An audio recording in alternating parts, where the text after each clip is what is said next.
I know for a fact there are accounts in this game that have spent well into the 6 digits, probably even accounts out there that have spent somewhere into the 7 digits, which is absolutely insane.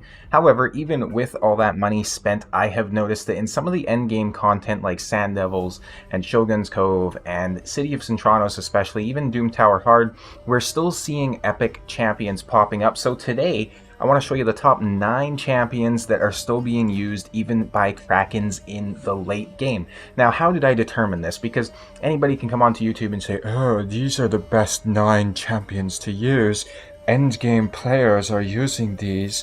Max out these champions. Anybody can make videos like that, but at the end of the day, if there isn't some sort of evidence to back it up, well then it just doesn't mean a whole lot. So what I did is I came into Cursed City for most of my information, and what I did is I went through and I took a look at some of the boss stages. I went over here to best teams, and I went up to global rankings, because if you're ending up on the global leaderboard for some of these bosses, the chances are is you have ridiculously broken teams, and you can actually see right in here it shows us all the teams that people have used for this, and there's a good amount of epics showing up here, some of which will be on the list.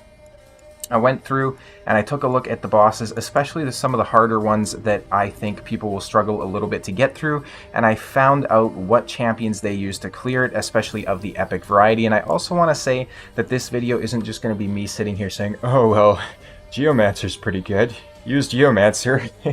No, I'm gonna be a little bit more creative with that. What are we gonna talk about first? First champion is Ruella. Ruella is an amazing champion that I think is still very underrated, even though everybody talks about her, and she's also on the thumbnail. A1 attacks an enemy 3 times, each hit having a 100% chance of stealing 5% of the target's turn meter. This is insane. You're stealing 15% of their turn meter. It makes sure they're not taking a turn as soon. She's taking a turn sooner after this. It is fantastic. Attacks one enemy 3 times, each hit having a 75% chance of placing a decreased defense, a weaken, and a decreased speed. This is almost a 100% chance that you're going to land it, because each hit has a chance of landing every single one of those debuffs. So you are weakening the enemy, you are decreasing their speed, and you are massively decreasing their defense, which is absolutely fantastic. The only thing really against this champion, of course, is it is a 4-turn cooldown. It would be nice if it was on a 3-turn cooldown.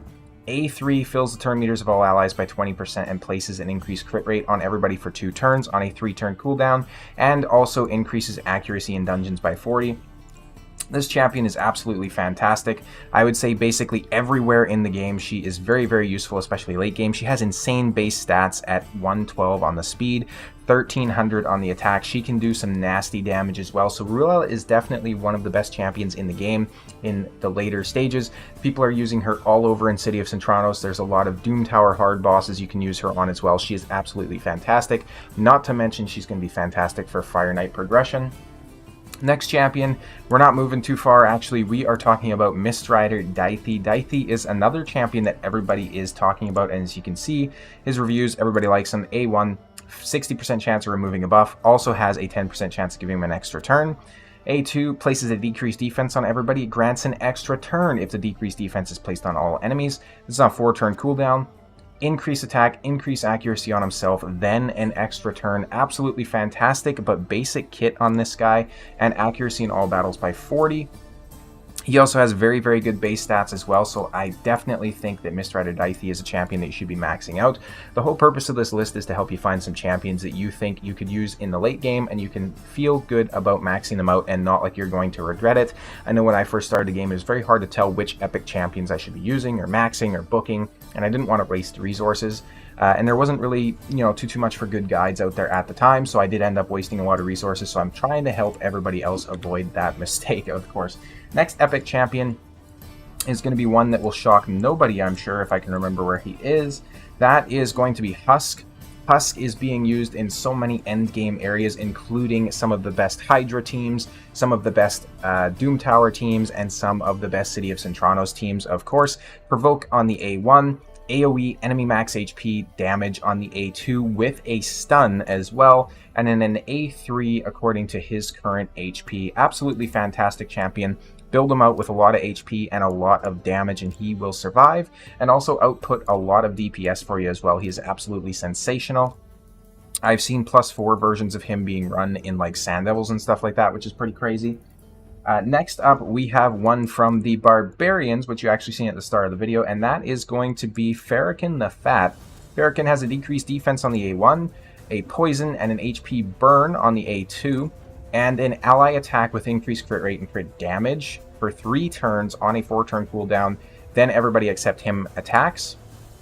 And he also deflects 20% of all damage he would receive. So essentially, it's very easy to keep him alive because he has very good base stats as well, apart from his HP. HP is kind of low. Defense is pretty decent, though. Speed is decent.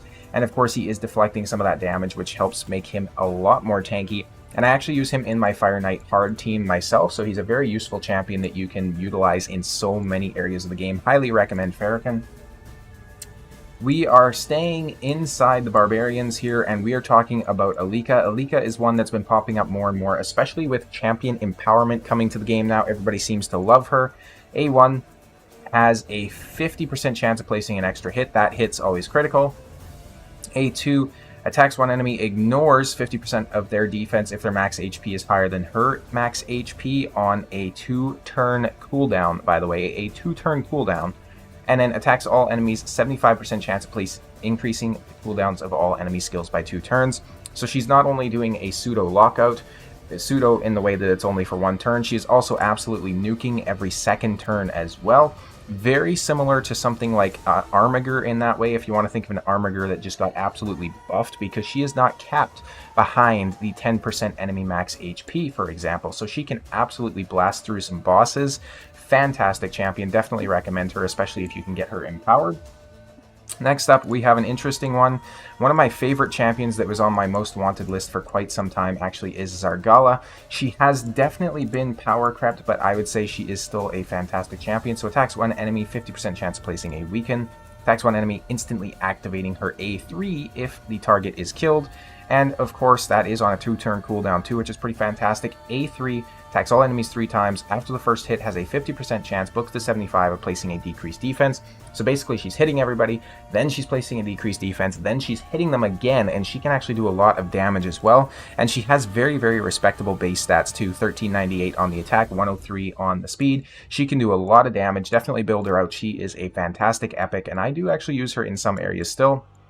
Most notably, of course, Faction Wars, but you can also use her for a lot of the Ice Golem stages inside City of Centranos if you don't have anyone better, and I do believe she actually makes it into some Doom Tower secret rooms as well, so if you're trying to farm for your legendaries from there, she will be useful on that front. We have one of my favorites as well in terms of Shadowkin champions, which is going to be Tagi the Frog. Tagi is one of the champions that can essentially beat the Scarab King in like 0 turns taken once you get to the boss, which is pretty fantastic because of his passive, where he places a poison on the attacker for 2 turns, occurs once per hit with a 50% chance. He has an ally protection, a shield, and a reflect damage, AoE provoke, which is pretty insane, and a decreased attack on the A1. Then he also brings a resistance in all battles by 40%. Absolutely fantastic champion. Highly recommend him. Again, he's seeing so much use in City of Centranos right now. He is a fantastic protector. He has such good base HP that it's very easy to build him out with massive pools of HP, so you can even run him in like a shield set or a bolster set if you need to, and just keep all the squishy champions on your team alive, which is pretty awesome in all honesty. We have another champion from here, which is actually going to be Ngoro.